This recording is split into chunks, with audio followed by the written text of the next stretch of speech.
Topic चल रहा था सरयू काव्य खंड का अध्याय 8 राम की शक्ति पूजा। इसमें श्री राम रावण की संभावित विजय से निराश बैठे हुए थे। वे अपने जो है मित्रगणों से कुछ उस विषय पर चर्चा कर रहे थे। उसमें उन्होंने पहले वो बिल्कुल निराश हो गए और उसके बाद में उन्होंने जो है इस निराशा में ही अपने सहयोगियों से, जिनमें हनुमान जी, जामवंत जी, सुग्रीव, विभीषण, उनसे कुछ बातें की तो वो बिल्कुल निराश हो गए, उनकी आंखों में आंसू आ गए। और उसके बाद की जो स्थिति है उसके बारे में आज हम पढ़ रहे हैं। ये हम पढ़ चुके थे पहले। निज सहज रूप में संयत हो जानकी प्राण। उसके बाद में जानकी के प्राण अर्थात श्री राम निज यानी अपने सहज रूप में स्थित होकर के, सहज रूप में स्थित होकर के बोले। क्या बोले? आयान समझ में यह दैवी विधान। श्री राम बोले कि हे मित्रों, ये ईश्वर का जो विधान है, भाग्य का जो विधान है, ये आपकी समझ में आया ना? ये जो भाग्य का विधान है ये आपकी समझ में आया? क्यों? रावण अधर्मरत भी अपना, मैं हुआ अपर।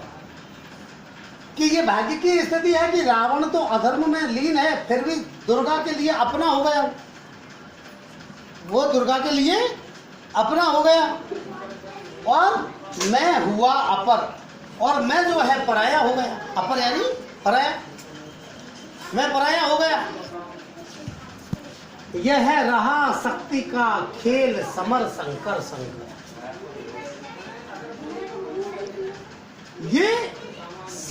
ये जो युद्ध है ये शक्ति का खेल रह गया। किसका खेल रह गया? शक्ति का खेल रह गया। अर्थात दुर्गा की जो शक्ति है वो जिसके साथ में भी होगी उसी की विजय होगी। तो रावण के साथ में शक्ति है तो रावण की विजय होगी। शिव शिव, हे शिव शिव अर्थात हे शिव, ये जो है ये शक्ति का ये जो युद्ध है ये शक्ति का खेल रह गया है। मैं करता मैं योजित बार बार सर निकर निश्चित। मैं बार बार अपने बाण को जो है धनुष पर चढ़ाता हूँ। मैं अपने पहने बाणों को जो है बार बार धनुष पर चढ़ाता हूँ। करता मैं योजित अर्थात मैं नियोजित करता हूँ बार बार, सर यानी बाण, निकर समूहों को, और निश्चित यानी पहने। मैं अपने बाणों पहने तेज जो बाण है उनके समूह को बार बार जो है धनुष पर नियोजित करता हूँ। हो सकती जिनसे यह संस्कृति संपूर्ण विजित, जिनसे ये संपूर्ण सृष्टि विजित हो सकती है। अर्थात मैं इन बाणों से संपूर्ण सृष्टि पर विजय प्राप्त कर सकता हूँ। हो सकती जो है जिनसे यह संस्कृति संपूर्ण विजित, जिनसे मैं इस संपूर्ण सृष्टि को विजित कर सकता हूँ। जो तेज पुंज सृष्टि की रक्षा का विचार, जो तेज का पुंज है, मेरे ये जो बाण है ये तेज का पुंज है, तेज का समूह है, और सृष्टि की रक्षा का विचार, इनमें सृष्टि की रक्षा का ही विचार है। अर्थात मेरे ये जो बाण हैं ये सृष्टि की रक्षा के लिए ही है। किसके लिए है? सृष्टि की रक्षा के लिए, सृष्टि की रक्षा का विचार है जिनमें निहित पतन घातक संस्कृति का।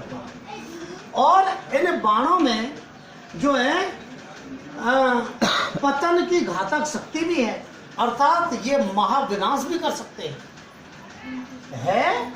जिनमें निहित पतन घातक संस्कृति अपार, इनमें जो है जो पतन की घातक संस्कृति है, अपार घातक संस्कृति है। अर्थात मेरे ये जो बाण है ये महाविनाश भी कर सकते हैं, महाविनाश भी कर सकते हैं। अर्थात मेरे ये जो बाण है ये सृष्टि की रक्षा का विचार है इनमें, लेकिन इनमें महाविनाश करने की भी ताकत है। श्री राम कह रहे हैं कि मेरे इन बाणों में महाविनाश करने की भी ताकत है।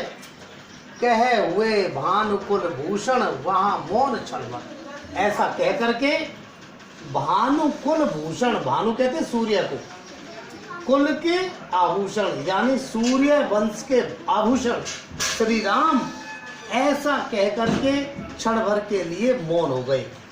कहे हुए भानुकुल भूषण वहां मौन क्षण भर, ऐसा कह करके श्री राम सूर्य वंश के आभूषण श्री राम क्षण भर के लिए मौन हो गए। बोले विश्वस्त कंठ से जाम्बुवा, फिर अपने आत्मविश्वास भरे कंठ से जामवंत जी बोले, फिर अपने आत्मविश्वास भरे कंठ से जामवंत जी बोले, रघुवर विचलित होने का नहीं देखता मैं कारण, कि हे रघुवर, हे श्री राम, रघुकुल के श्रेष्ठ, अर्थात हे श्री राम, मैं विचलित होने का नहीं देखता मैं कारण, मैं आपके व्याकुल होने का कोई कारण नहीं देख रहा हूं। अर्थात मेरी समझ में ऐसा कारण नहीं है कि आप विचलित हो, ऐसा वो आत्मविश्वास भरे कंठ से बोले, ऐसा कोई कारण नहीं है कि आप जो है विचलित हो। हे पुरुष सिंह तुम भी यह शक्ति करो धारण, हे पुरुषों में सिंह श्री राम, जो शक्ति रावण ने प्राप्त की है उस शक्ति को आप भी तो प्राप्त कर सकते हो, तुम भी यह शक्ति करो धारण, इस शक्ति को तुम भी धारण करो। भाई रावण ने जो शक्ति दुर्गा की आराधना करके जो शक्ति प्राप्त की है, और जो आराधना करके जो शक्ति रावण को प्राप्त हो गई, जबकि वो अधर्म में लीन है, तो वो शक्ति आपको भी तो प्राप्त हो सकती है। इसलिए तुम इस शक्ति को धारण करो। आराधन का दृढ़ आराधन से दो उत्तर, जो आराधना जो है रावण ने की है उसका दृढ़ आराधना से ही तुम उत्तर दो, तुम भी उसकी दृढ़ आराधना करो, अर्थात शक्ति की आराधना करो। तुम बरो विजय संयत प्राणों से प्राणों पर, तुम जो है अपने, तुम स्वयं संयत होकर के, व्यवस्थित निश्चित होकर के, और प्राणों से प्राणों पर शक्ति प्राप्त करो, अपने प्राणों से जो है रावण के प्राणों पर शक्ति प्राप्त करो, यानी अपनी प्राण शक्ति को दुर्गा की आराधना में लगा दो, और उससे स्थित होकर के और तुम जो है रावण की प्राण शक्ति पर विजय प्राप्त करो। रावण अशुद्ध होकर भी यदि कर सकता त्रस्त, रावण यदि अशुद्ध होकर के भी अगर भयभीत कर सकता है, यानी भाई जो व्यक्ति पाप कर्मों में लीन होता है वो अशुद्ध होता है, तो रावण अगर रावण पाप कर्मों में लीन है, तो वो रावण पाप कर्म में लीन होकर के भी अगर शक्ति प्राप्त कर भयभीत कर सकता है, तो निश्चय तुम हो सिद्ध करोगे उसे ध्वस्त। तो तुम निश्चित रूप से, मुझे विश्वास है, जामवंत जी कह रहे हैं कि मुझे ये विश्वास है कि तुम निश्चित रूप से इस सिद्धि को प्राप्त करोगे और उसे ध्वस्त कर दोगे, रावण को परास्त कर दोगे, उसको नष्ट कर दोगे। तो निश्चय तुम हो सिद्ध करोगे उसे ध्वस्त। तो तुम निश्चित रूप से जो है अपनी सिद्धि को प्राप्त करके और तुम उसे ध्वस्त कर दोगे। शक्ति की करो मौलिक कल्पना करो पूजा, तुम शक्ति की मूल रूप से कल्पना करो, मौलिक रूप से करो। शक्ति का जो मूल रूप है, दुर्गा का जो मूल रूप है वह है शत्रुमर्दनी।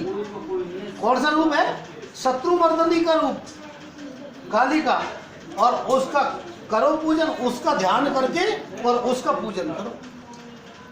शक्ति की जो है शत्रुमर्दनी रूप का ध्यान करके उसका पूजन करो। छोड़ दो समर जब तक न सिद्धि हो रघुनंदन, हे रघुनंदन जब तक तुम्हें सिद्धि प्राप्त नहीं हो तब तक तुम युद्ध कार्य को छोड़ दो, तब तक युद्ध कार्य को छोड़ दो। जब तक शक्ति प्राप्त नहीं हो तब तक तुम युद्ध कार्य को छोड़ दो। तब तक लक्ष्मण है महावाहिनी के नायक। तब तक ये जो महासेना है, इस विशाल सेना के नायक तब तक लक्ष्मण जी रहेंगे। अब तक तो इस सेना के नायक आप थे, लेकिन तब तक इस महावाहिनी के नायक, इस सेना के नायक तब तक लक्ष्मण जी रहेंगे। मध्य मार्ग में अंगद, दक्षिण श्वेत सागर। मध्य मार्ग में जो है अंगद रहेंगे। मूल जो मुख्य सेनापति है वो तो लक्ष्मण जी रहेंगे। मध्य मार्ग में अंगद रहेंगे, सेना के मध्य के मार्ग में अंगद रहेंगे। और सेना का जो दक्षिणी क्षेत्र है उस पर श्वेत सहायक मैं, उस पर जो है इस सेना का जो सहायक मैं रहूंगा। मैं इस सेना का सहायक, इन भालुओं की जो है भालुओं की सेना का सहायक मैं रहूंगा। मैं भल्ल सैन्य, तो मैं और भालुओं की सेना दक्षिण भाग में श्वेत जो क्षेत्र है इसमें मैं और मेरी भालुओं की सेना रहेगी। जामवंत जी कह रहे थे इस बात को। है बाम पार्श्व में हनुमान, और सेना की जो बाईं तरफ है उसमें हनुमान जी जो है सेना की रक्षा करेंगे। वो सेना नायक रहेंगे उधर के। बाएं भाग में कौन रहेंगे? हनुमान जी सेना नायक रहेंगे। नल, नील और छोटे कपिगण, और उनके साथ में हनुमान जी के साथ में नल, नील और जो छोटे बानर हैं, बानरों की, छोटे बानरों की सेनाएं वो हनुमान जी के साथ में रहेगी। ये बाएं भाग में रहेंगी। उसके प्रधान सुग्रीव, और ये जो सेना है इसके प्रधान रहेंगे सुग्रीव, विभीषण, अन्य योधपति यथा। तो उसके सेनापति सुग्रीव रहेंगे। विभीषण अन्य योधपति यथा समय आएंगे, रक्षा हेतु जहां भी होगा भय। सुग्रीव और अन्य जो छोटे सेनापति हैं वो यथा समय, जहां भी उचित समय, जहां आवश्यकता पड़ेगी वहां रक्षा हेतु जाएंगे। यथा समय आएंगे, रक्षा हेतु जहां भी होगा। तो सुग्रीव और अन्य जो छोटे सेनापति हैं वो यथा समय, उचित समय पर जहां भी आवश्यकता होगी, वहां जहां भी आवश्यकता होगी वही वो रक्षा के लिए आएंगे। इस प्रकार से ये इन पंक्तियों को आप जो है समझना। ये मैंने आपको पहले भी बताया था, मुक्तक छंद है, मुक्तक छंद है, ठीक है। तत्सम और तद्भव शब्दों से युक्त खड़ी बोली हिंदी भाषा है, आधुनिक काल की रचना है, ठीक है। और इसमें संवाद शैली और संवाद के अलावा एक जो है इसके अलावा इसमें जो योजना है, युद्ध की योजना, उस युद्ध की योजना को बताया है कि युद्ध की योजना क्या होनी चाहिए। इसमें अनुप्रास, परिकर, स्वभावोक्ति, काव्यलिंग, यमक, परिकरांकुर का आदि अलंकारों का प्रयोग हुआ। इस प्रकार से इसको आप पढ़िए, और लेकिन डेली पढ़ा करो, ठीक है ना। डेली पढ़ा करो इनको, और दोबारा रिपीट कर लिया करो जो चीज़ समझ में नहीं आए। अगर कोई चीज़ तो उसको जो है मैं और दोबारा समझा दूंगा, और इसके बाद में अपन पढ़ेंगे कल।